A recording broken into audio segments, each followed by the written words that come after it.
Buenas tardes, chicos. Vamos a empezar el tema del día de hoy. El tema del día de hoy es Ecuador, del auge petrolero a la migración.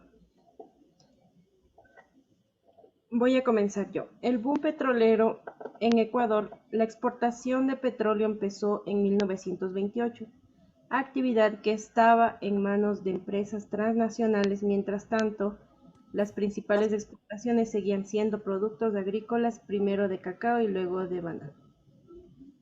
Bueno, chicos, al boom petrolero se le conoce a la actividad de extraer el petróleo, ¿no es cierto? Y venderlo en grandes cantidades, convertirnos en exportadores de petróleo. ¿Por qué se llama boom petrolero? Porque ustedes saben que de los productos que se exporta, bueno, aunque el precio sube y baja, pero es de los que más nos dan ingresos para el Estado, ¿no es cierto?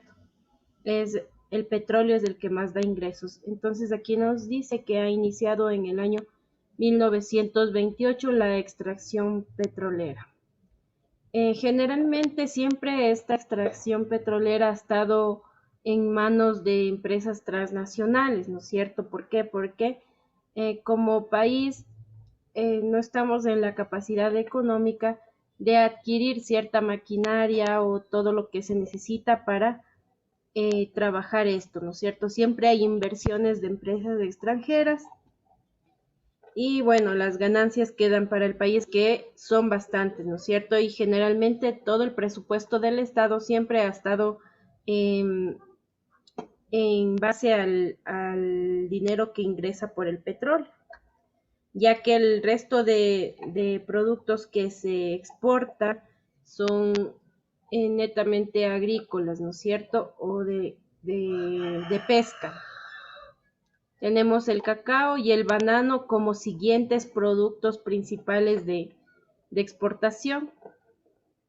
Vamos a la siguiente diapositiva. Ayúdeme, por favor, señor Salavarría.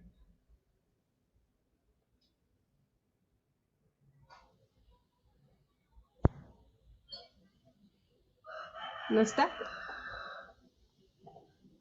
Señor Salavarría. Señorita Morales Vanessa, por favor. Presente, Liz. Lo que pasa es que mi internet estaba un poco mal, por eso no lo escuché. Ah, ya. Ayúdeme, por favor, con esta diapositiva.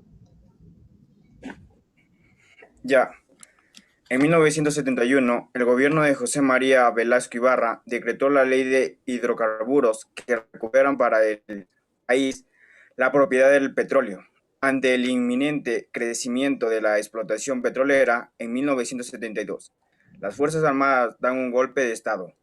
Guillermo Rodríguez Lara tomó el poder y se anunció un programa de gobierno que incluía reforma agraria y tributaria, así como mayor inversión.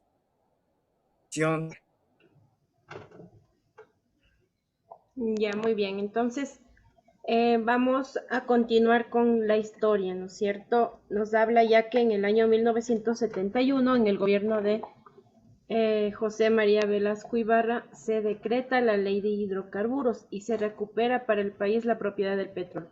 ¿Por qué se dice aquí que se recupera? Porque como les decía en la anterior diapositiva, el petróleo siempre ha estado bajo manos de empresas transnacionales, ¿no es cierto? Eh, También nos habla que ha existido un crecimiento en la explotación petrolera en el año 1972 y posteriormente nos habla de una nueva presidencia del señor Guillermo Rodríguez Lara, quien asume el poder, y en esta nos habla de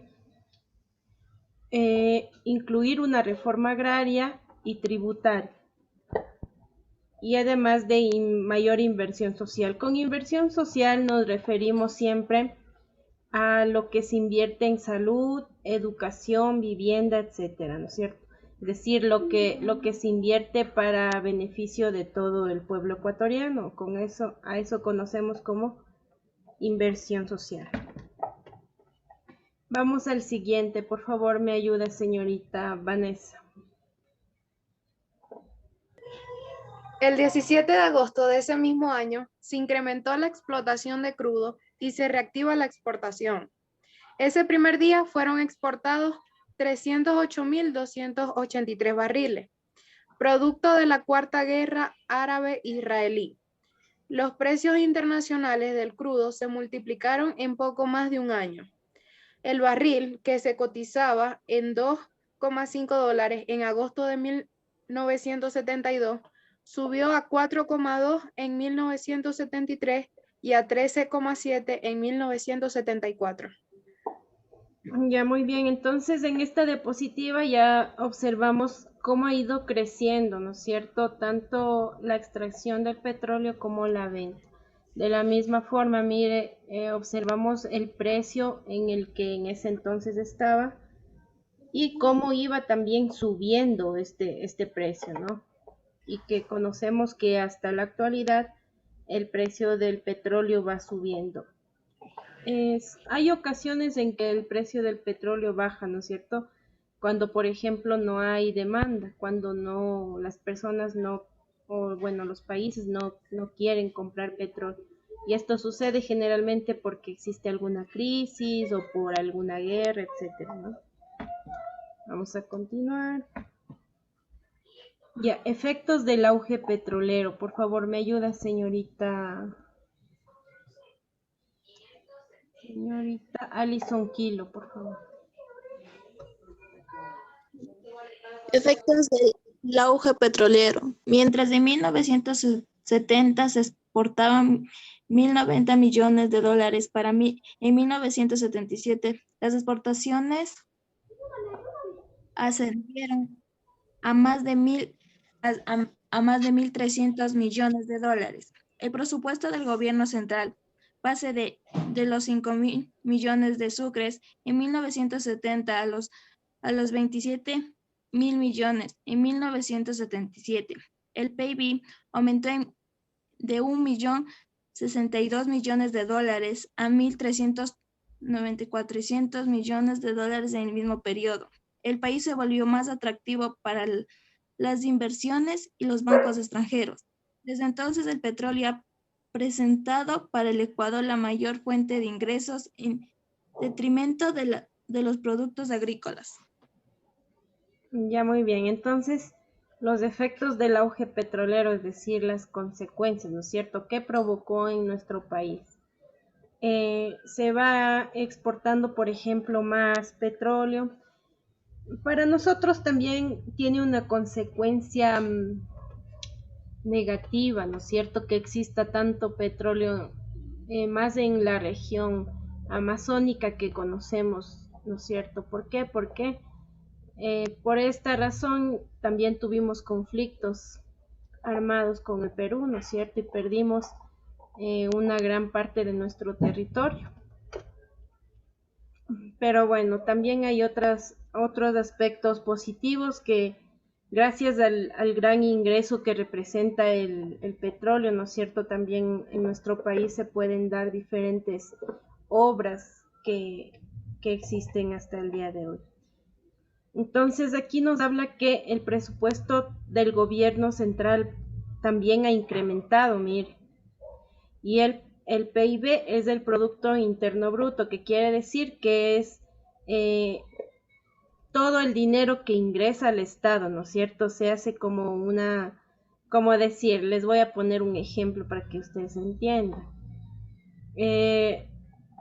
En la casa trabaja su mamá, su papá, su hermano mayor y usted. Entonces todo lo que ustedes ganan, todo el dinero que ustedes generan, se hace uno solo, ¿no es cierto? Un solo presupuesto. Y ese es el dinero que les alcanza para comprar la comida, para, yo qué sé, le faltará zapatos a su hermano, le compran zapatos, estará tal vez con algún problema de salud para el médico y todo eso. Entonces, asimismo, el Producto Interno Bruto es juntar todos los ingresos que ha tenido el Estado ecuatoriano en un año, ¿no es cierto? Eso es el Producto Interno Bruto. Y con eso es destinado para todas las provincias y para todo lo que necesite el país. Luego nos dice que el país se volvió más atractivo para las inversiones y los bancos extranjeros. Entonces, como va incrementando el dinero que ingresa al Estado, también se benefician, mire, los bancos. ¿Por qué? Debido a las inversiones que pueden existir posteriormente, puesto que la economía de nuestro país igual se iba mejorando, ¿no? Luego nos dice que desde entonces el petróleo ha representado para el Ecuador mayor fuente de ingreso. Entonces, por ejemplo, la economía de nuestro país casi siempre ha dependido del precio que tenga el petróleo, ¿no es cierto? Hubo una ocasión en que el precio del petróleo bajó tanto que igual afecta a todo el país porque solamente tenemos ese ingreso como principal, ¿sí? Vamos a la siguiente. Ya, crisis de la deuda externa. ¿Me ayuda, por favor, señor Joel Or? Crisis de la deuda externa. Pese al importante ingreso petrolero desde 1972, la confianza en la riqueza petrolera detonó el adeudamiento externo a tasas de 1% o 2%, con lo que la deuda creció casi 22 veces de forma sostenida. Pasó de 260 millones de dólares a 1971 a 5.869 al cierre de 1981. La deuda pasó de representar el 16% del PIB al 42% del PIB en ese mismo lapso. Ya, muy bien. La deuda externa. ¿Alguien sí sabe qué es la deuda externa? ¿O dónde se originó? ¿O por qué tenemos esa deuda externa? Nadie, si No es por alguien, no es por la compra de, o sea, por beneficiarnos de otro país, quedamos endeudados, así como pasó con China. Sí. ajá, a ver, nuestro país, ¿no es cierto? Es como decir una persona. Por ejemplo, yo quiero construir mi casa.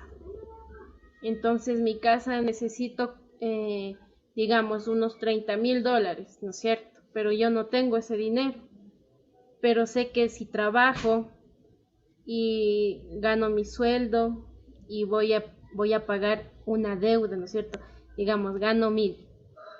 Entonces me hago un préstamo de 30,000 y tengo que pagar 500, digamos. Entonces yo sé que puedo pagar y me hago el préstamo. Entonces el banco me presta el dinero y me va cobrando, ¿no es cierto? Pero si no pago, ¿qué pasa? Todavía, por ejemplo, mi casa o mi terreno puede pasar a manos del banco, ¿no es cierto? De la misma forma, Ecuador no tiene dinero, por ejemplo, para hacer una hidroeléctrica. Queremos construir una hidroeléctrica, pero no tenemos. Entonces, ¿qué sucede? Los presidentes que hemos tenido realizan préstamos para esa hidroeléctrica y esa hidroeléctrica quedaría como prenda, digamos, mientras se va pagando ese préstamo. Y como les había mencionado anterior, el Producto Interno Bruto, el PIB, eso nos sirve para pagar estos préstamos, pero generalmente casi nunca avanzan a pagar estos préstamos. Entonces, esta deuda externa se genera por eso, chicos, por los préstamos que ha realizado cada uno de los presidentes que hemos tenido a lo largo de toda nuestra historia, desde que fuimos república en el año 1830. Desde ahí hemos venido con una deuda externa. Desde que nacimos como república, así como ahora cuando todos los ecuatorianos, ¿no es cierto?, apenas nacen, ya tienen una deuda con el Estado. Cada uno de nosotros tenemos una deuda con el Estado. ¿Y cómo pagamos esta deuda? Adquirimos un pedacito de esta deuda externa. Pagamos esta deuda mediante, por ejemplo, los impuestos. Por ejemplo, usted viven en su casa, ¿no es cierto? Y tienen medidor de luz, tienen un medidor de agua. Entonces, mediante eso también pagamos al Estado, ¿sí? Todo lo que son impuestos va a esta deuda externa o va al PIB que igual paga la deuda, ¿sí? Entonces, esta deuda, por ejemplo, la adquirimos, como le digo, cuando nacimos como república, debido a que para las guerras de independencia tuvieron que hacer préstamos a las naciones extranjeras y principalmente de Europa, ¿no es cierto? Inglaterra. Entonces, de ahí nace esta deuda, ¿sí? Para las armas y todo lo que necesitaron, hacían estos préstamos. Y una vez que se dividió la Gran Colombia, como ustedes saben, cada uno de los países, Venezuela, Colombia y Ecuador, adquirieron una parte de la deuda que tenían.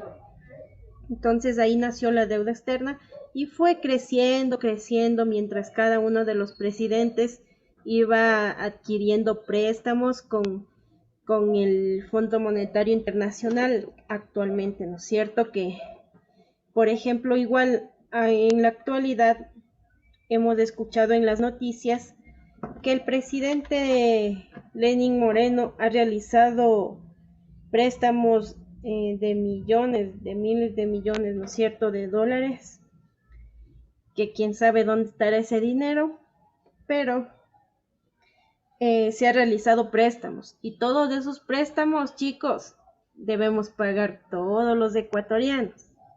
Si ellos hacen, firman y firman y nos endeudan para años y años, quién sabe, ya no estemos aquí y el préstamo y la plata vamos a seguir debiendo. Esa es la historia, chicos, de la deuda externa. Y aquí nos habla de cómo va incrementando esta deuda externa y el porcentaje que se destina del Producto Interno Bruto para esta deuda. Mientras más porcentaje se destine, menos dinero queda aquí para invertir en salud, para invertir en educación, para invertir en vivienda. Es decir, menos dinero nos queda para el pueblo, ¿no es cierto? Siguen pagando las deudas y nos queda a nosotros menos dinero. Vamos a continuar, por favor, señorita Jessica Sevilla.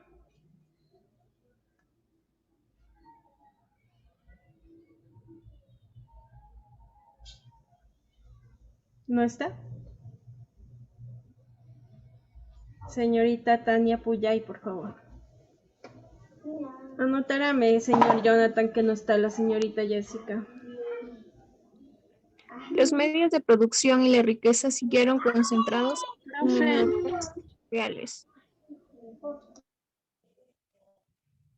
comerciales y terratenientes. En ese contexto de endeudamiento, para 1976, Ecuador logra pagar su deuda con Inglaterra, pero entre 1976 y 1979 adquiere nuevas deudas con el Fondo Monetario Internacional para pagar intereses de deudas anteriores.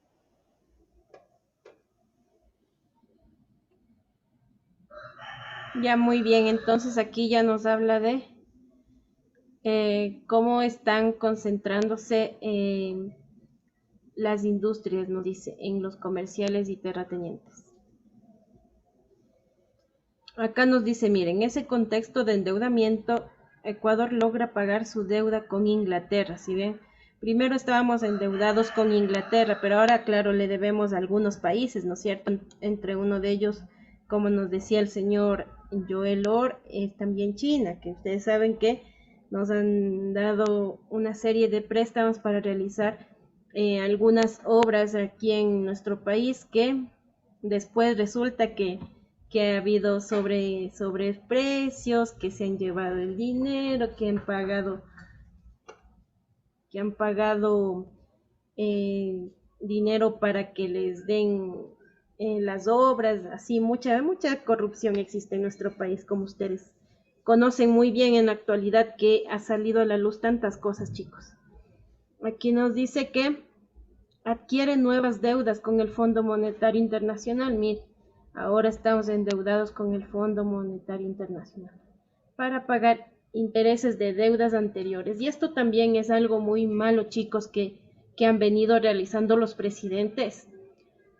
¿Por qué? Porque siguen pagando los intereses y seguimos endeudados en la misma cantidad de dinero. Es decir, no pagan parte de la deuda, sino pagan solo intereses. Y la deuda sigue y siguen creciendo los intereses. Y así, ¿cuándo vamos a acabar de pagar, chicos? Miren. Entonces, también, o sea, no piensan bien nuestros gobernantes, ¿no es cierto? Por eso, chicos, nosotros tenemos que pensar muy, muy bien. Cuando vamos a las urnas hay que analizar a las personas. ¿Por qué? Porque estas personas tienen el futuro de nuestro y de nuestros familiares en sus manos. Miren, siempre hay que saber quiénes tal vez pueden tomar las mejores decisiones, ¿no es cierto?, que sea en beneficio del pueblo. Sin embargo, hasta el momento, esperemos el nuevo presidente a ver qué nos depara. Vamos al siguiente. Señor Torres Ángel, por favor. En los años 80, después del regreso a la democracia, se presentan una serie de condiciones adversas que precipitan la crisis. Se contrae el comercio internacional debido a la caída de la demanda de productos primarios, con la consecuente baja de sus precios, se debilita el mercado del petróleo. Disminuye los ingresos y empiezan las dificultades para cumplir con los pagos de las deudas.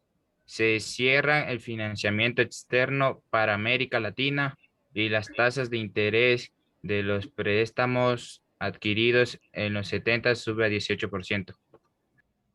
Ya, muy bien. Entonces, como les digo, igual, así como hemos tenido, chicos, crisis económica, la crisis política también afecta a la economía de nuestro país, ¿no es cierto? Derrocamiento de presidentes y tanta cosa.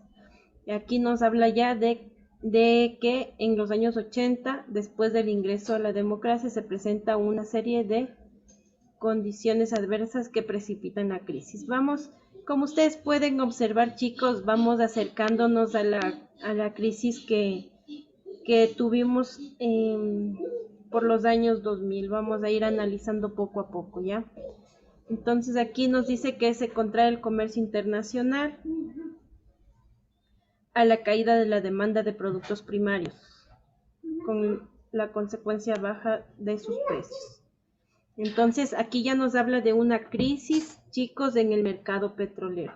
Existe crisis en el mercado petrolero cuando baja la demanda, y así como baja la demanda, bajan los precios, ¿sí? Entonces ahí afecta directamente nuestra economía, porque, como les digo, siempre nuestra economía ha sido dependiente de el ingreso petrolero.